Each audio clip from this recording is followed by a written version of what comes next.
about how they came into existence. RT's Brigida Santos is live tonight in our LA studio. Brigida, for our audience tonight, let's get clarification. What is a brown dwarf?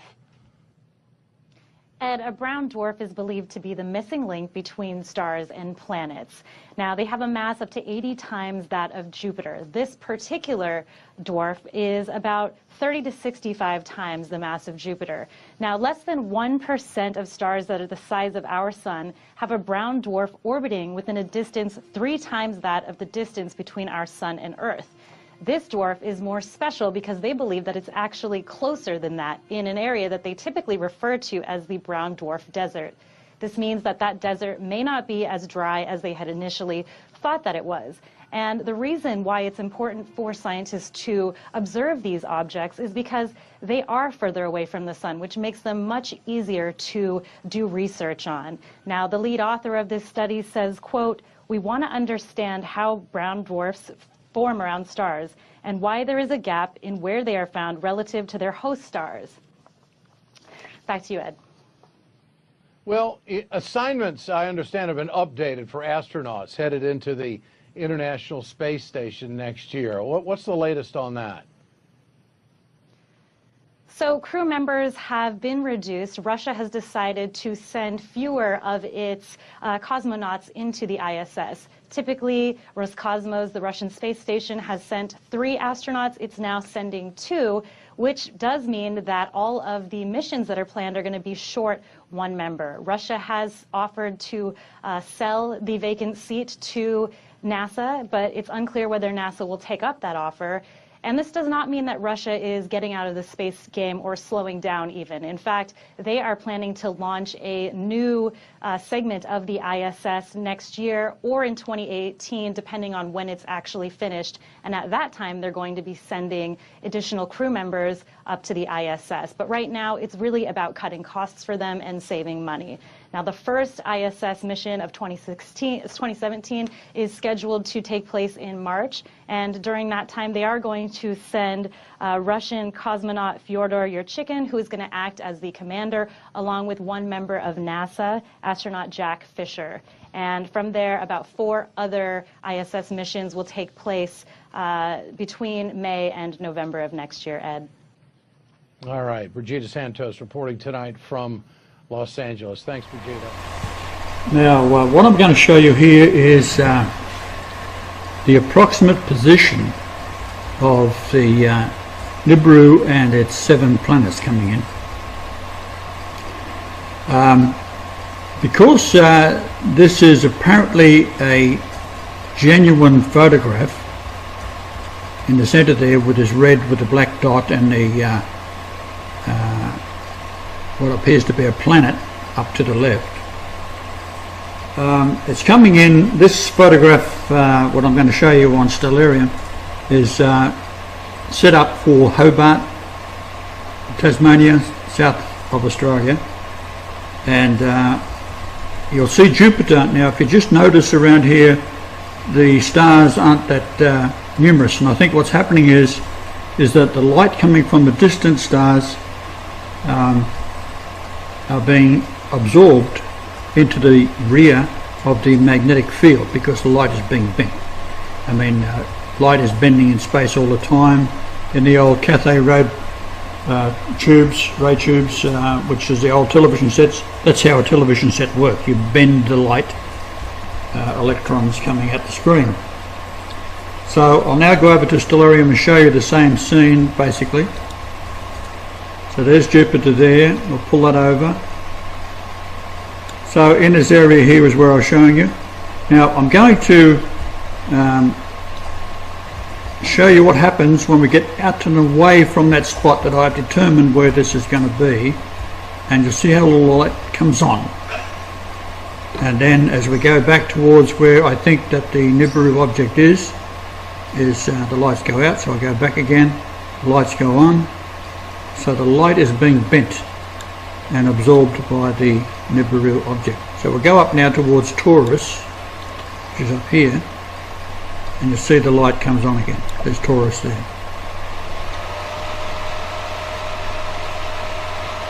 The light's going off again.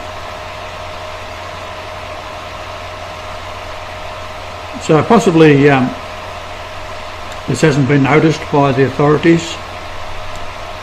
I'll just go up again. Now she comes on again. Come back down. Jupiter just goes off screen. Now we'll go left and right. Give it some perspective. Light comes on, off.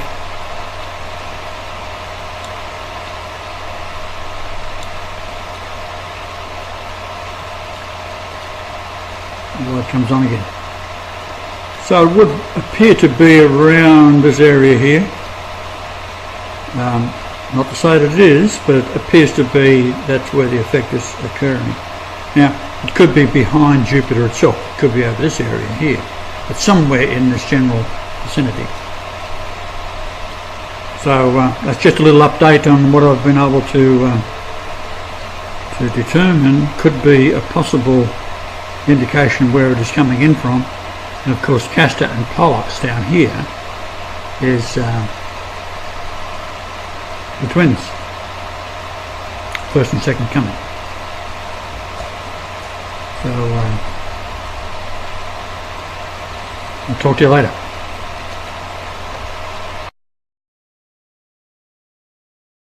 Planet X special bulletin: a dwarf star and 7 planets are coming in. For the past few hours I've been listening to Patty Brassard, spelled Brass, B-R-A-S-S-A-R-D, a former NASA employee who built the robots which are being used on Fukushima at this moment. She tells of an incoming solar system with 7 planets and says that by August 11th, 2013, the existence of Planet X will be undeniable. She says when this object lines up with our Sun on August 17th, 2013, another major earthquake will occur. This time, though, the object will be only 0.32 AU away from the Earth. The unit AU stands for astronomical unit. That's the distance from the Earth to the Sun, previously measured at 93 million miles. But Patty says that the Earth is being pulled in toward the Sun, and this elongates the orbit and will make summers very, very hot and winters the coldest you've ever experienced.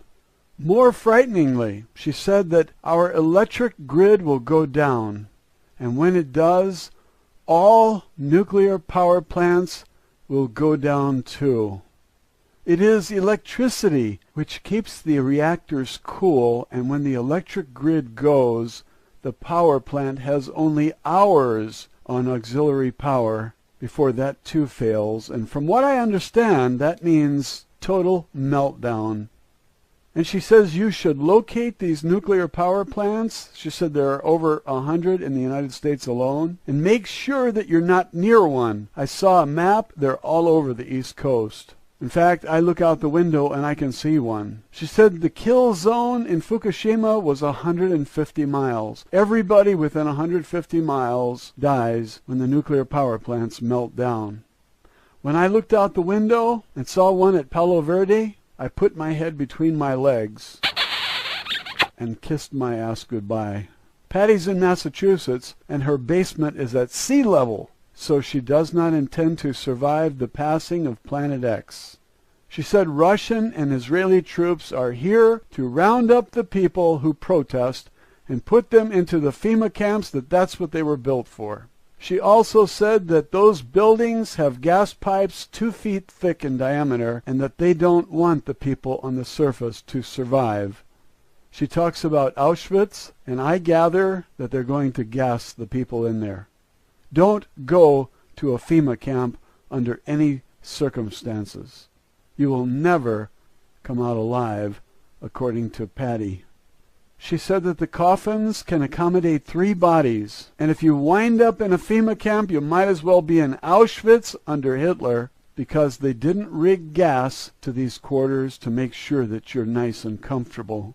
The government never gave a rat's ass about you or your comfort.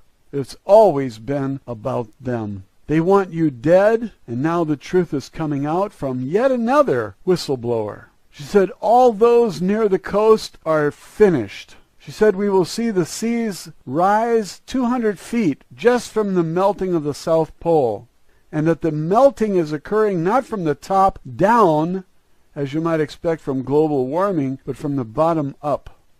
In addition to 200 feet rise in sea levels from the melting of the South Pole, she said that as this object gets closer, it will stop the rotation of the Earth. And as it slows down and the seas keep moving, she says because of the moon, that the moon controls the waters, and that water will continue to move at 1,000 miles per hour, and that anyone living near the coast is finished. Now this follows 3 days of darkness, which she says is caused by an eclipse. This object is between the sun and us. She says that Mars is getting hammered right now with all the debris from the tail. And she recommends that if you want to survive, that you find the highest place on Earth and get underground. Dig a hole. She says bring a camper and bury it under 3 feet of earth. She says rent a backhoe or something to cover it up. I think this is all insanity. What are you going to do? Breathe radioactive air and survive? You're going to go fishing, catch fish in order to eat? She says the worst of this will be from the end of August until November. That's 4 months. How are you going to survive? September, October, November. 3 months. Each person needs half a gallon of water every day. Fresh water, not radioactive water. I think most of us had better put our heads between our legs and kiss our ass goodbye. All those things I spoke about in my Planet X videos, I have about 40 of them. One of them has over 1 million views. And all those things I talked about turn out to be true. And nobody is sadder than me about that. I wanted it to be wrong. I wanted the earthquakes and volcanoes and sinkholes to be some kind of hoax. But who has the ability to cause earthquakes and volcanoes and sinkholes just to have fun? It's not easy to fake a quake, Jake. This is not a mistake. California, Patty says, will drop into the ocean. It's somewhere between the 17th of August, 2013, and the 26th of August. She says there will be a magnitude 15 quake, centered in Seattle, Washington. So I picked up the phone and called all my friends and told them, and they laughed at me. Oh, that's crazy. Go back to sleep. Patty says her own family has scheduled a family reunion from the 10th of August to the 17th. So that tells you how serious her own family is about her words. I think it's very serious. You don't call in all the ambassadors from all the embassies and close the embassies on a whim. These people have tickets to the underground facilities, and you don't, because you are a dirtbag. That's what I've been saying all along. They treat you, the host of the parasites, like a dirtbag. You paid for all of those underground facilities over the past 50 years, and now you're not invited. And so they expect when the people learn the truth, they're going to be angry. They're going to get their guns, and they're going to try to kill somebody. And you're going to end up killing one of our own who's just uninformed. He thinks he's serving his country. He thinks he's a hero. And you're going to kill him? It'd be better if you talk to him. Talk to all military. Talk to all cops. And tell them what's going on, because in the next 10 to 20 days, there's going to be a great awakening by everyone who realizes we are finished. You can't jump in your car and run to get something at the grocery store if the UV A, B, and C are coming down on you. It's deadly.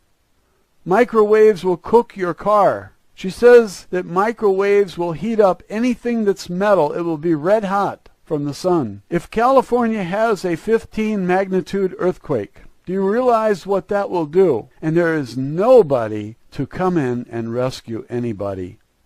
Remember when all those buildings and freeways fell on people in past earthquakes? Those were 6s and 7s. This is a 15. And every number you go up, it's 10 times more powerful.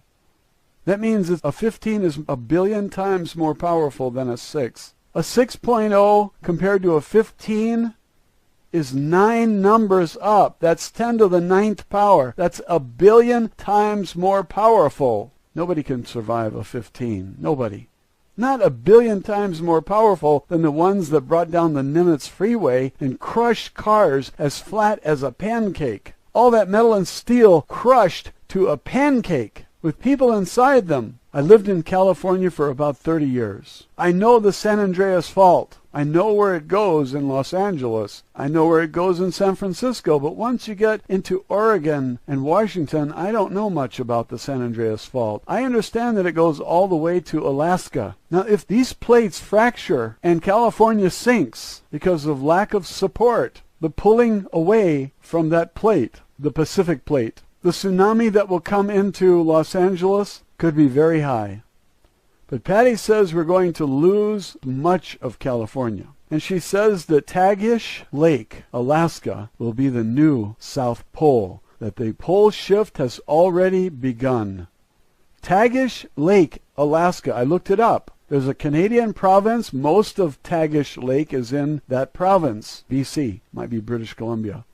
But as soon as you go over into the U.S. side, Alaska, there's still part of the lake there, a very small part. But she says just north of there will be the new South Pole. Now that's not what Nancy Lieder said. Nancy Lieder had the North Pole off the coast of Brazil and the South Pole dead center in Saudi Arabia, I believe. Maybe it was reversed. Maybe the North Pole was Saudi Arabia and the South Pole was off the coast of Brazil. That's east of Brazil.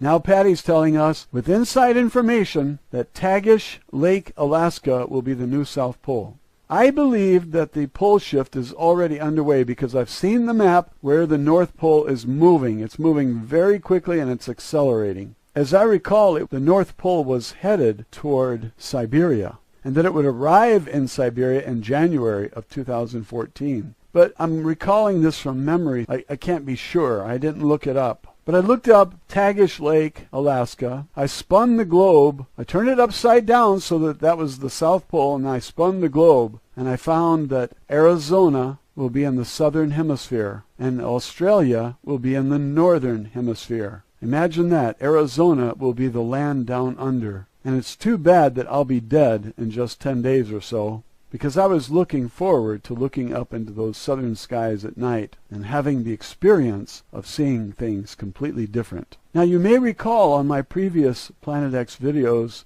I spoke about microwaves cooking everything when the Van Allen belt collapses, and very, very few people understood that. They tell me they've got a garden, they're going to go camping, they'll be all right. And I knew that they had no idea what a microwave was, or how it cooks you, or how the Van Allen belt protects us, and that's going to collapse because this star is enormous. I always ridiculed those who said that this star was 4 times the size of Jupiter. Patty says that just one of the 7 planets is 4 times the size of Jupiter. She said that the asteroid belt was a planet, and it got hit head-on by one of these things in the tail of Planet X, and it got smashed to pieces, and that Jupiter absorbed most of it, and the asteroid belt is just what's left over. Now imagine that you cannot go outside even to pee for 6 weeks because there will be deadly, she calls them UVA, UVB, and UVC, ultraviolet A, B, and C rays, which kill everything. I never heard of ultraviolet A, B, and C. I knew that ultraviolet rays kill everything, especially the things we depend on. That's why I say, if it kills the things we depend on for survival, how are you going to survive?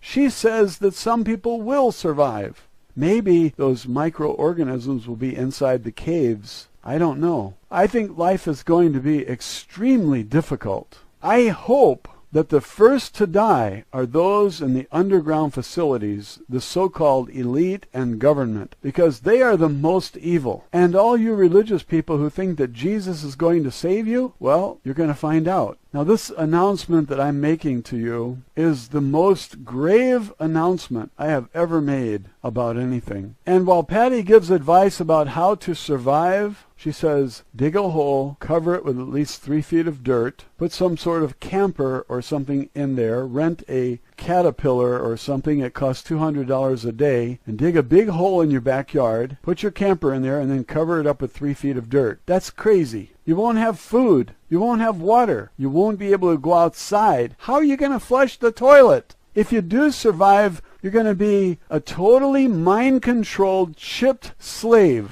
for the elite if they survive. But she says that these underground facilities, which are now stocked with food that is uncontaminated by Fukushima radiation, because they've been stocking those underground facilities for decades. A truck driver called in, a woman, and said she delivered things to Denver Airport, the underground facility there, and they were labeled just general merchandise. So there's first-hand testimony that these underground facilities were stocked. But Patty says that these underground facilities are going to rupture and water is going to flood in and drown most of the people that are the so-called elite. Now, they left us up here to die like a bunch of dirt bags. I imagine that they have cameras everywhere to watch what's going on, and they're going to be down there in their cushy bunkers watching us die and suffer and squirm. And if a fracture occurs and water floods in, I would like to have a camera to watch them drown like rats.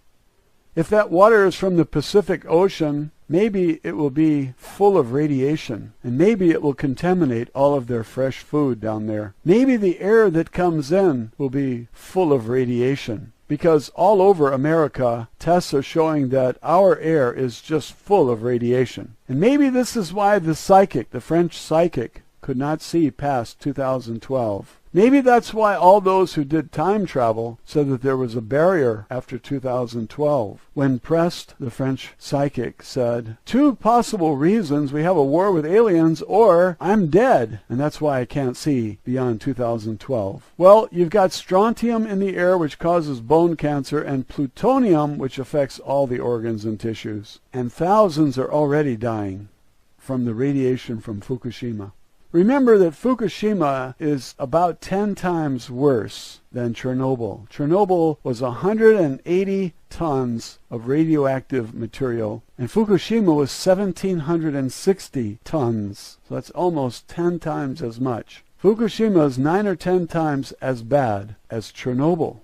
I've got some shrimp and salmon in the freezer, and I think I'm going to go cook it while the electricity is still on. I already ate all the butter pecan ice cream, and if you have any ice cream that you can't eat, call me. I'll be over there faster than you can say, those dirty bastards in government saved themselves and left us out here to die. How long does it take to say that? How do you like this? The U.S. military is guarding the DUMBs so that you can't get in.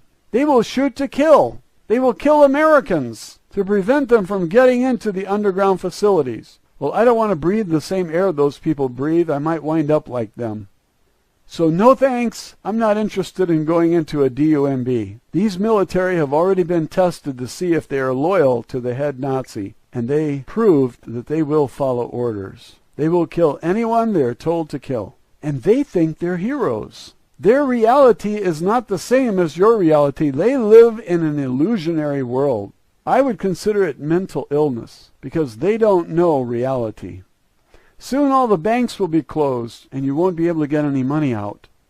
And I have been advocating that you get your money out of the bank anyway, and what I have seen on this video with Patty is that the money you hold will only be worth something for a little while longer. And soon, nobody will be interested in your money. They're not going to trade real food for fake money. We have been expecting a currency collapse anyway. I just had no idea that it would turn out like this. If you have a house that's made of cement block and a roof that's not made of wood, that's valuable. And there isn't any amount of money that I would trade for such a house. Now the value system changes. If you've got a caterpillar, a bulldozer, a backhoe, this is extremely valuable. This is worth millions of dollars, even if you paid $6,000 for it, because this is the difference between life and death. Perhaps. I don't know what you call life after something like this. You come out of your nest and breathe radioactive material that will be in the air for thousands of years. You call that life? Look up Patty Brassard, B-R-A-S-S-A-R-D, on YouTube. Watch the videos, the interviews. There's one with Veritas Radio out of Tucson, and that interviewer is very smart.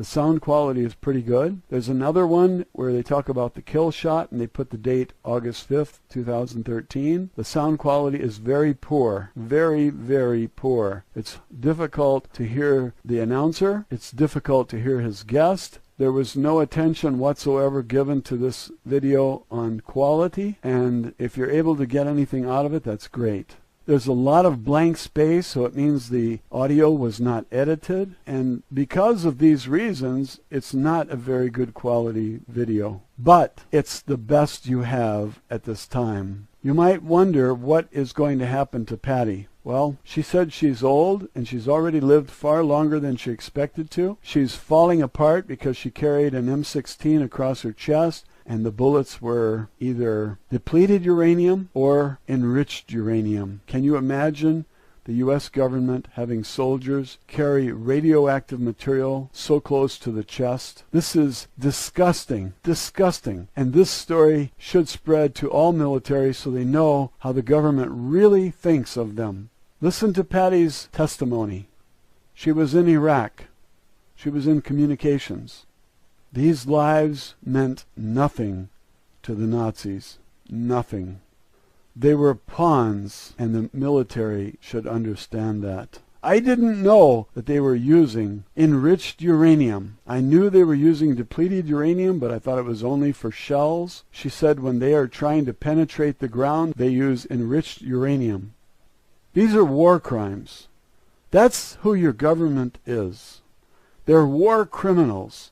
They're false flag inside job terrorists. And Patty says the last 4 major terrorist attacks were all inside jobs. And it was done in order to take the guns because they can't pay the Chinese in gold, and so they offered them coastal properties. The Chinese wanted coastal properties, but they said, you disarm the people first. That's what Patty said. That shows you she has a lot of inside information. Now remember, August to November, about 4 months, will be the roughest part of the passing of Planet X. She said if you want to save yourself, it's already too late. She produced some very believable images to support her claims, and she claims to be able to access computers at NASA and EPA and other government agencies. And she revealed that NASA is not a government agency, it's a private corporation. She said it's no more government than the Federal Reserve is. There's one more thing I would like to tell you. She said that 6 astronomers or scientists, these are top astronomers and scientists, had decided that they were going to talk and tell the people, and all 6 of them were killed recently. I haven't heard of it. I don't know who the scientists are, but I think that Patty might be murdered soon also. I would not be surprised. In fact, I am also looking for a bullet, but I'm old and it doesn't matter if they kill me. I don't want to die of thirst. I don't want to die frying under a microwave sky or dying under UV light, ultraviolet light. This is not for me.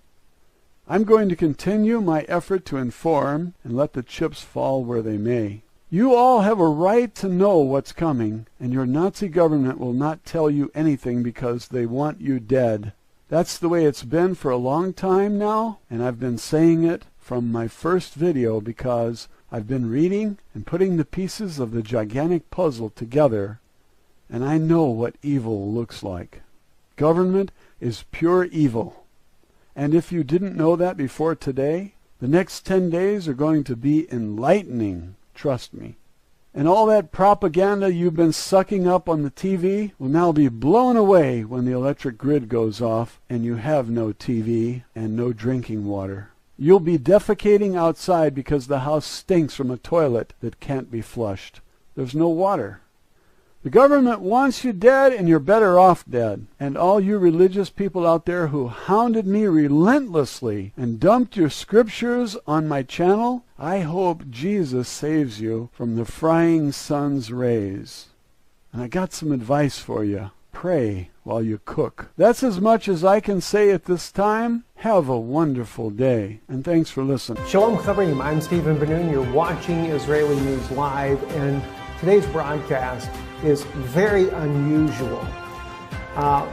We're going to be discussing several things in our news broadcast today that clearly are in some people's opinions, they are conspiracy theories. In other people's opinions, these things are really real. These things are happening on the earth.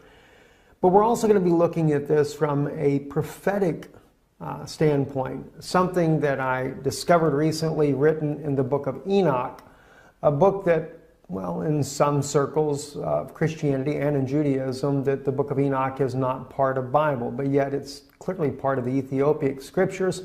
It was even part of the Qumran community, where there has been many fragments, including an incomplete scroll of the book of Enoch that was discovered. So the Jewish people did accept the book of Enoch as an authoritative biblical scripture at one time, and in many Bibles it still is there, including even the Et Sefer that Dr. Stephen Pidgeon has put out as well, where he put this book back in the Bible. So we're going to be looking at some things from there, and we're going to even be looking at some articles that have been considered, well, some might say it's fake news, some might say it's satire. Regardless of the case, there may be some very truth to it, and this is why I wanted to talk to you about these things. Antarctica has really become a major subject in recent, well, in fact, in the last year, even more so. There's been every kind of conspiracy theory that it is a place for a massive alien base. This is where aliens go at. We know of the one of the former military officers, Byrd, who fought a conflict near Antarctica and lost a lot of men, claiming that there were flying discs, flying saucers coming out of the Antarctica, and just there's all kinds of evidence that is legitimate evidence that clearly seems to show that the Antarctica is certainly a base of some sort. The Germans also, under Adolf Hitler, had a base down at Antarctica. There's all kinds of things that are going on in this region of the world, and this year, or actually last year, when the election, John Kerry himself disappeared down to the Antarctica during the very day of election. But what was really strange is that when John Kerry went down there, he goes to New Zealand right afterwards, and there was a massive earthquake inside of New Zealand. I'm going to share with you, you can see some of the images here on this article here from the New York Times. They'll show you some of the images of the earthquake itself. 7.8 magnitude earthquake. The earthquake was very, very shallow, and in one article that we saw that would probably be considered satire, that they have written and stated that the reason why the earthquake happened was because John Kerry did a last-ditch effort and went down to Antarctica to try to meet with the, well, as they put it there, he was meeting with the Guardians. And the Guardians had rejected his plea to put Hillary Clinton in the White House. Instead, Donald Trump would become the next president of the United States. Now, I realize that it sounds so far-fetched, sounds so crazy, in fact, to even think of that. And then, of course, they said that the earthquake at New Zealand, where he went immediately after the Antarctica visit, was a warning to him not to come back again. Well, that's what they also said in the article. Those of you that remember, here is a picture here of the Patriarch Kirill. Patriarch Kirill is also the head of the Eastern Orthodox Church, who went also to Antarctica on a very unexpected trip after he met with Pope Francis in Cuba. And Pope Francis gave him a secret document. Never was revealed exactly what was in the document, but it was the first time the two leaders of the both East and Western Orthodox churches had met together to try to mend their relationship. He goes to South America afterwards, and then the unexpected trip to Antarctica. Well, the question is, why did he go to Antarctica? Well, in one article here, the Ark of Gabriel, Antarctica, Russia, and the Apocalypse, speaks about how that the Russian government had actually moved a mysterious ark that was discovered at Mecca underneath the ground there and was brought out. Many people died in the process, according to the article's claim here, and that Russia did a special movement of this ark down to Antarctica. Now, again, whether we would say this is just a bunch of garbage or if it's really true or not, I'll just leave that up to you. But maybe what I'm going to share with you in a few minutes might weigh in on your thinking. So I do ask you, just kind of bear with me a little bit here while we discuss these things here. Anyway, at Mecca, if you remember, I believe it was last year, there was a quote-unquote stampede. And the news reported that some 701 case, 717 people were killed in this stampede. This is something that has never happened before at Mecca, and actually we found out later that it was 2,000 people were killed there in Mecca, and an apparent stampede that killed all of these people.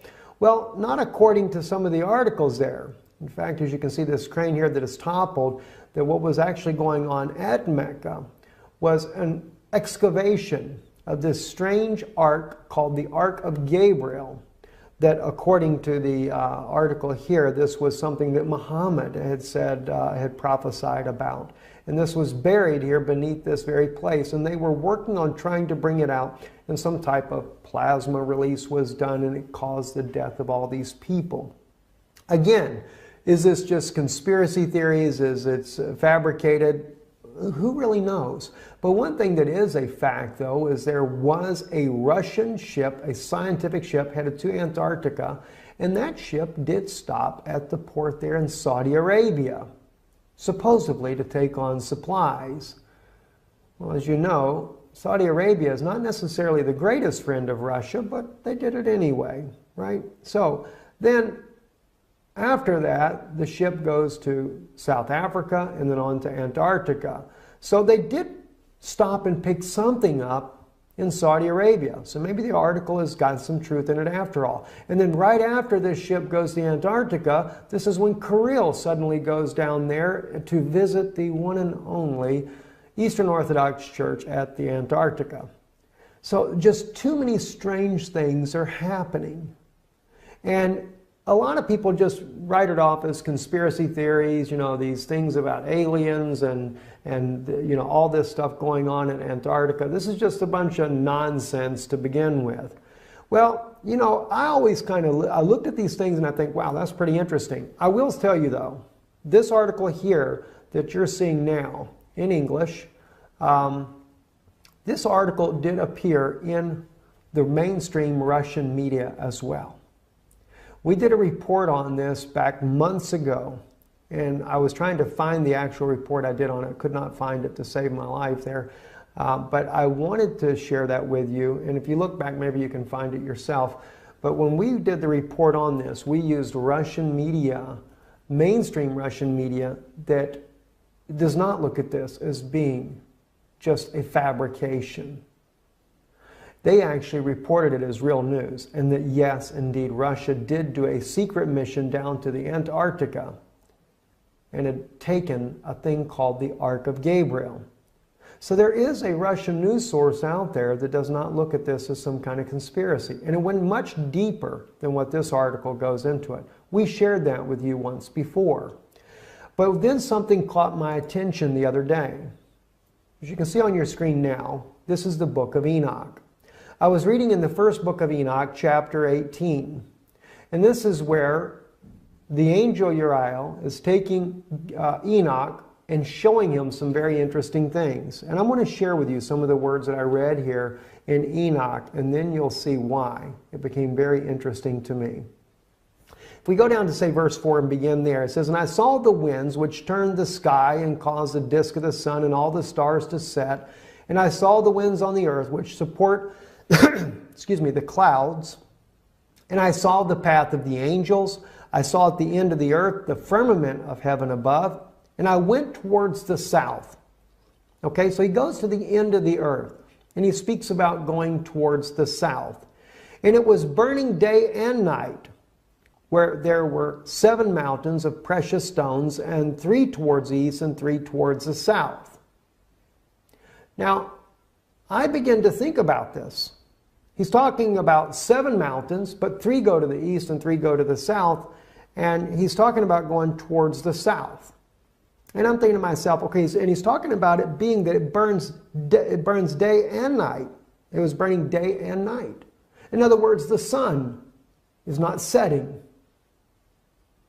And I'm thinking to myself, well, the South Pole, that describes the South Pole like no other place on Earth. The sun just doesn't really ever set. It's always daylight. And so it really caught my attention. But then he mentioned about the 7 mountains. And of course he talks about the stones, etc. But then he says east and 3 go to the south. Well, that really got my attention. So I thought to myself, okay, is there a place down at the Antarctica that would kind of match this type of description? Well, oddly enough, there is. It's Mount Vincent. Now, you have to keep in mind what you're looking at here on your screen. You have Mount Vincent right here. It is called the 7th summit. There are 3 going south. Now, you would say these are 3 to the west. It's actually described as southeast and southwest. But keeping in mind, when Enoch went here, the earth had not been tilted off its axis. So therefore, north and south, east and west was a bit different, right? And if you take and tilt the earth back the way it would have been, this will go just like that. And then you would have the 3 peaks, as it speaks about here, and we have the summit here, 3 peaks here. Those would go down to the south, just as he describes, and these here, the 3, would go to the east, just as he describes there. The 7 mountains, the 7 summits, and 3 to the east and 3 to the south. That really began to make sense. But the words here in Enoch get a little bit more strange, though. And as I read on, it says, and those towards the east were of colored of stone and was of pearl, and one of a healing stone, and those towards the south of a red stone. And the middle one reached to heaven like the throne of the Lord, and stibium, and the top of the throne was a sapphire. And I saw a burning fire, and what was in all the mountains. Now, keeping in mind, the middle one was the tall one. And of course, at Mount Vincent, that's exactly the way it is. Mount Vincent is the tallest mountain. Now, I can't say that this is conclusively correct. I'm putting this here before you as a conjecture, something for you to think about, just something that I find very fascinating in line with all these anomalies that are happening at Antarctica, all the weird things that are going on. John Kerry, I mean, gosh, he did more than 1 visit down to the Antarctica here. Why? What's going on? Now, when I first looked at this, I'm thinking Planet X. They're going down there because they can see Planet X coming. All right? And maybe that has something to do with it as well. But what about some other things? I'm going to share with you some very serious things also that are going on down there that have been claimed by former military officers. Okay, so just hold on for a second here. It says, and I saw a place there beyond the great earth. There the waters gathered together, and I saw a deep chasm of the earth with pillars of heavenly fire, and saw among them fiery pillars of heaven, which were falling as regards both height and depth. They were immeasurable. And beyond this chasm, I saw a place, and it had neither the sky above it, nor the foundation of earth below it, and there was no water on it, and no birds, but it was a desert place. Now, I'm sure now when you read this part here, well, that throws that out. Must have been out in Saudi Arabia somewhere. Maybe not. Maybe not, guys. Let's take a look at something else here that's very, very interesting. All right, let's go actually to the 7summits.com website. And this is about Antarctica, and it's about Mount Vincent, and it talks about it being the tallest mountain, etc. Let me read to you the Antarctica facts, though. Besides the mountain summit, if you go down here to say about right up under the blue right here on your screen, the snowfall in Antarctica is so minimal that the continent has been called the world's coldest desert. The interior receives less than 3 centimeters, in other words, less than 1 inch of precipitation a year, making it the driest continent on Earth. The Antarctic dry valleys in Victoria Land are among the driest places on Earth. Some scientists believe that no rain has fallen there for 2 million years. Astronauts have visited the dry valleys because of their similarity to lunar landscapes. Isn't that interesting? They call it the coldest desert on Earth. Well, maybe Enoch It's got something when he said it was a desert. All right? As he called it, there was no water on it and no birds, but it was a desert place. Well, there are no birds. There are no penguins when you get that deep into Antarctica. There's just no life at all. And a terrible thing I saw there, 7 stars like the great burning mountains, and like a spirit questioning me, the angel said, "This is the place of the end of heaven and earth. This is the prison for the stars of heaven and the host of heaven, and the stars which roll over the fire. These are the ones which transgress the commandment of the Lord from the beginning of their rising, because they did not come out at their proper times. And he was angry with them and bound them until the time of consummation of their sin in the year of mystery." And IURL, we go into chapter 19 here, real quick here, just the first verse, said to me, "The spirits of the angels who were promiscuous with women will stand here, and they, assuming many forms, made men unclean, and will lead men astray so that they sacrifice to demons as gods." Now, if you notice, that is a continuation. They're not dead. They're still there. And they do what? They will lead men astray so that they sacrifice to demons as gods. Wasn't that interesting? CERN not long ago, where they sacrificed a young woman. Oh, they claimed it wasn't real, but found out later, according to Russian media, it was real. Russian media even was able to determine which woman it was that had been kidnapped. That was by not just so much the media, it was actually Russian intelligence officers that determined this information, but it was in Russian news, and we shared that with you here on Israeli News Live. So they sacrifice to demons as gods. They will stand there until the great day of judgment, on which they will be judged, so that an end will be made of them. But they still have very much access to men on this earth, and they are leading them astray, and they can they assuming many forms. That's pretty wild. I mean, I've never seen anything like this in my life. And the point is that I make here, when we look in chapter 18, it appears to be, and it could be completely somewhere else different on the earth. All right, I'm just saying this as a conjecture to you to consider this. But it appears to be that Antarctica is that region that he's speaking of. For one, it has to be a place that's burning day and night. That sun is where they can see day and night.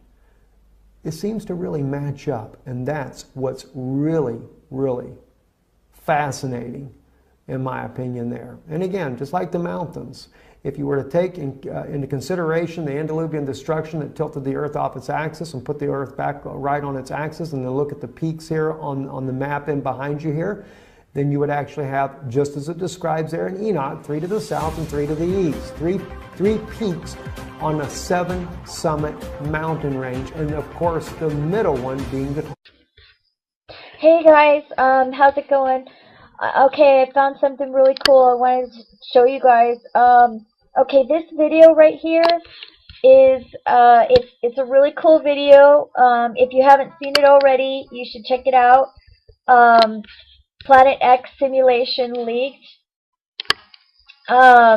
Okay, this is a really interesting video. This date right here is not correct. I'm going to show you why in a second. But everything else is very interesting. Okay, you guys, this is the coolest thing I think I've found so far. See how the planets are moving clockwise around the sun? Here's the sun here. This is Mercury. This is Venus right here.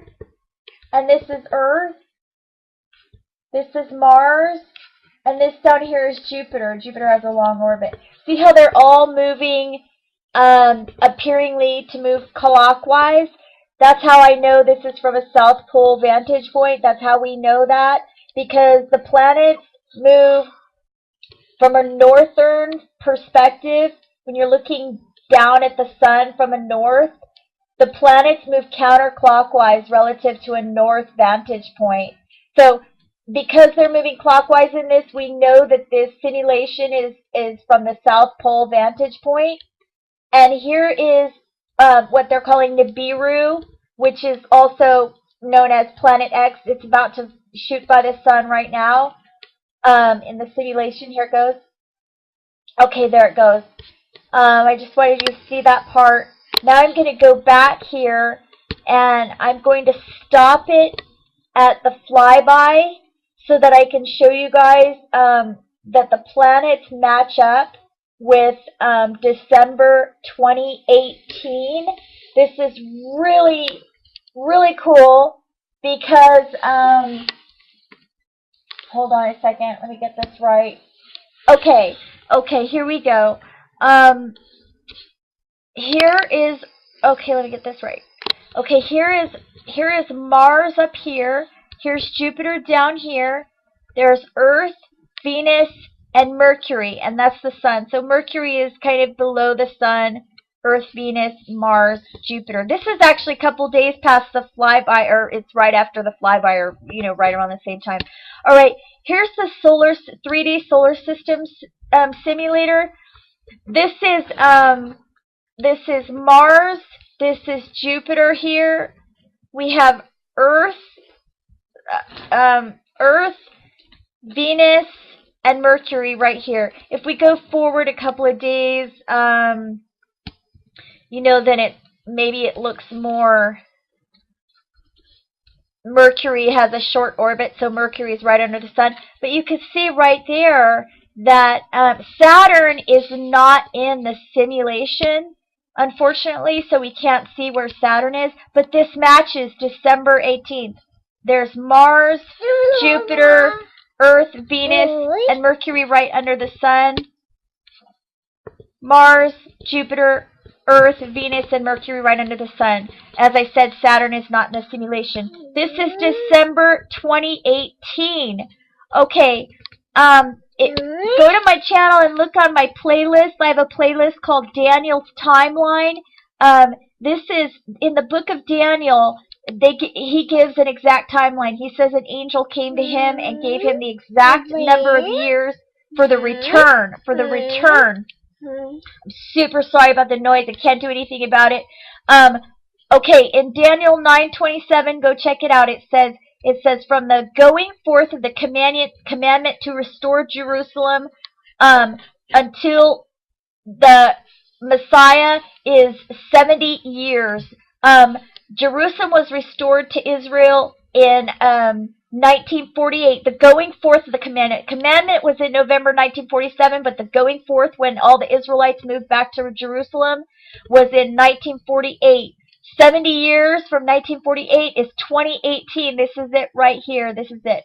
Of course, I don't know if this video is real or not. I mean, I don't know if somebody faked it, but if someone faked it, they did a really good job. The other thing I wanted to point out is that if I hadn't already said this, I'm not sure, is that they have NIBIRU coming from the March location of the sky, which is where we have been noticing the axis shifts of the Earth. So this is from the South Pole. So this is December, and this is March right here.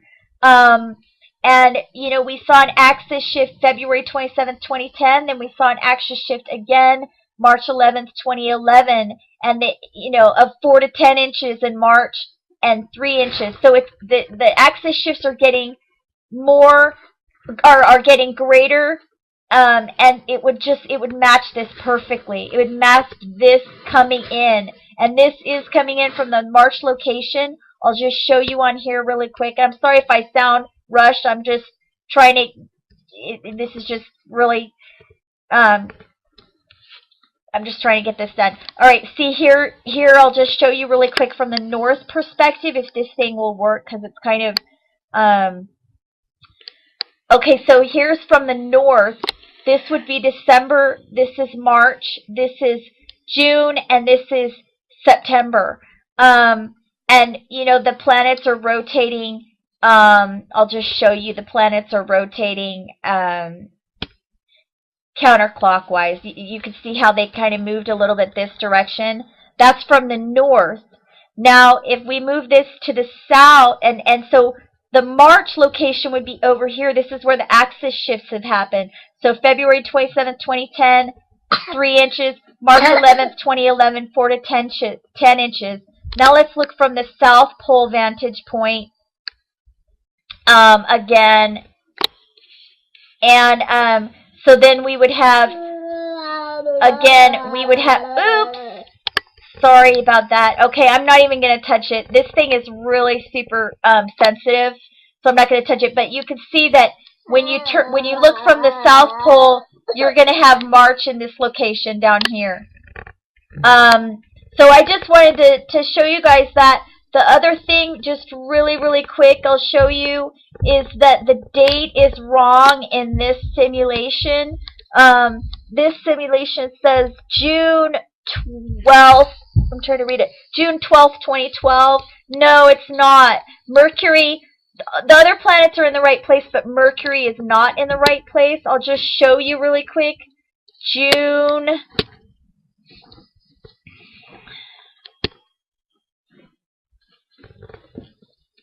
2012. I'm really excited that I found this because I thought this simulation looked kind of real, but I didn't. I just hadn't been able to put enough time into it. But now that I see this, this is really amazing. This is really cool find. I mean, obviously I don't know if it's true. But as you can see, this is June 7th, 2012. I think that was the date, right? June, oh, sorry. That says June 12th, 2012. Okay, hold on. Let's go back. June 12th. It's kind of the same difference. But you can see that Mercury is just completely in the wrong position. It's way up here. I mean, Mars and Jupiter and Earth and Venus are right, but Mercury is way up here. And you can see in the simulation that Mercury is down here. You got Earth, Venus, and Mercury down here. Mars and Jupiter. So, although the other planets are right, this is not the correct date. This is actually December of 2018. I'll just go back to that really quick so you can see it. It's actually December of 2018. We know that because the planets match, and also the orbit that they have for Nibiru shows Nibiru coming from the March location of the sky, or in other words, the 9 o'clock location of the sky. So this is it, December 2018. And you know, it seems to me that, you know, we've already started having these axis shifts. We might have these axis shifts every year until 2018.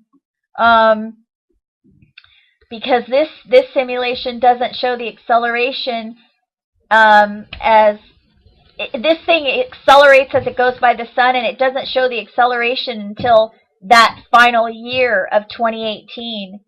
So go back and look at this video. I'll try to link it for you guys, but this is really cool, and I mean, it just matches everything. It matches the axis shifts that we've been having. It matches the book of Daniel. The twins, first and second coming. So I'll talk to you later.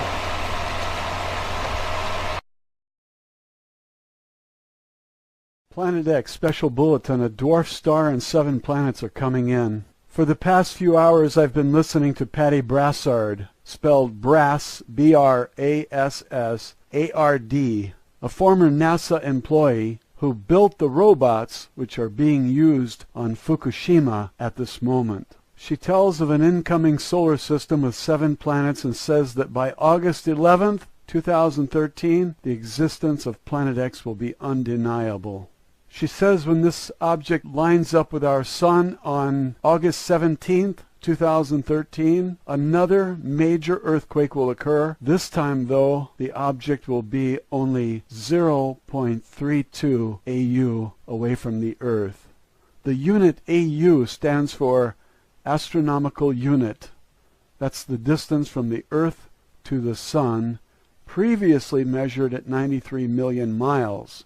But Patty says that the Earth is being pulled in toward the Sun, and this elongates the orbit and will make summers very, very hot and winters the coldest you've ever experienced. More frighteningly, she said that our electric grid will go down, and when it does, all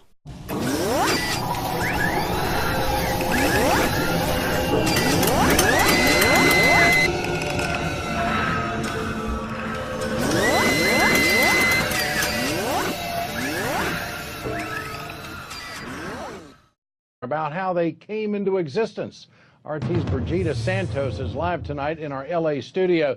Brigida, for our audience tonight, let's get clarification. What is a brown dwarf? Ed, a brown dwarf is believed to be the missing link between stars and planets. Now, they have a mass up to 80 times that of Jupiter. This particular dwarf is about 30 to 65 times the mass of Jupiter. Now, less than 1% of stars that are the size of our sun have a brown dwarf orbiting within a distance 3 times that of the distance between our sun and Earth. This dwarf is more special because they believe that it's actually closer than that in an area that they typically refer to as the brown dwarf desert. This means that that desert may not be as dry as they had initially thought that it was. And the reason why it's important for scientists to observe these objects is because they are further away from the sun, which makes them much easier to do research on. Now, the lead author of this study says, quote, "We want to understand how brown dwarfs form around stars and why there is a gap in where they are found relative to their host stars." Back to you, Ed. Well, assignments, I understand, have been updated for astronauts headed into the International Space Station next year. This is apparently a genuine photograph in the center there with this red with the black dot and the what appears to be a planet up to the left. It's coming in, this photograph, what I'm going to show you on Stellarium, is set up for Hobart, Tasmania, south of Australia, and you'll see Jupiter. Now, if you just notice around here, the stars aren't that numerous, and I think what's happening is that the light coming from the distant stars are being absorbed into the rear of the magnetic field because the light is being bent. I mean, light is bending in space all the time. In the old cathode ray tubes, which is the old television sets, that's how a television set works. You bend the light electrons coming at the screen. So I'll now go over to Stellarium and show you the same scene basically. So there's Jupiter there, we'll pull that over. So in this area here is where I was showing you. Now I'm going to show you what happens when we get out and away from that spot that I've determined where this is going to be, and you'll see how the light comes on. And then as we go back towards where I think that the NIBIRU object is the lights go out, so I go back again, the lights go on, so the light is being bent and absorbed by the NIBIRU object. So we'll go up now towards Taurus, which is up here, and you'll see the light comes on again. There's Taurus there.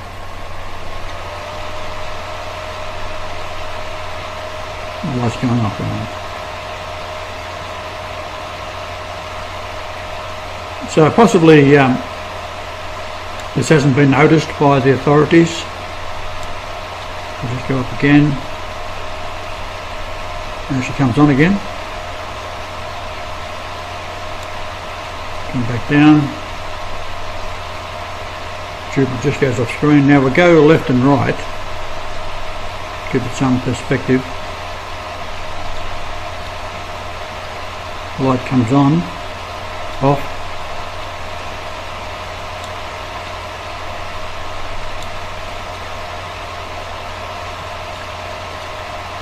The light comes on again.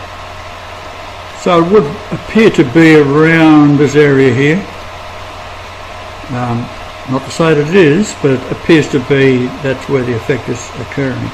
Now, it could be behind Jupiter itself. It could be over this area here, but somewhere in this general vicinity. So that's just a little update on what I've been able to determine could be a possible indication of where it is coming in from. And of course, Castor and Pollux down here is... What's the latest on that? So crew members have been reduced. Russia has decided to send fewer of its cosmonauts into the ISS. Typically, Roscosmos, the Russian space station, has sent 3 astronauts. It's now sending 2, which does mean that all of the missions that are planned are going to be short 1 member. Russia has offered to sell the vacant seat to NASA, but it's unclear whether NASA will take up that offer. And this does not mean that Russia is getting out of the space game or slowing down even. In fact, they are planning to launch a new segment of the ISS next year or in 2018, depending on when it's actually finished. And at that time, they're going to be sending additional crew members up to the ISS. But right now, it's really about cutting costs for them and saving money. Now, the first ISS mission of 2017 is scheduled to take place in March, and during that time, they are going to send Russian cosmonaut Fyodor Yurchikhin, who is going to act as the commander, along with 1 member of NASA, astronaut Jack Fisher. And from there, about 4 other ISS missions will take place between May and November of next year, Ed. All right, Brigida Santos reporting tonight from Los Angeles. Thanks, Brigida.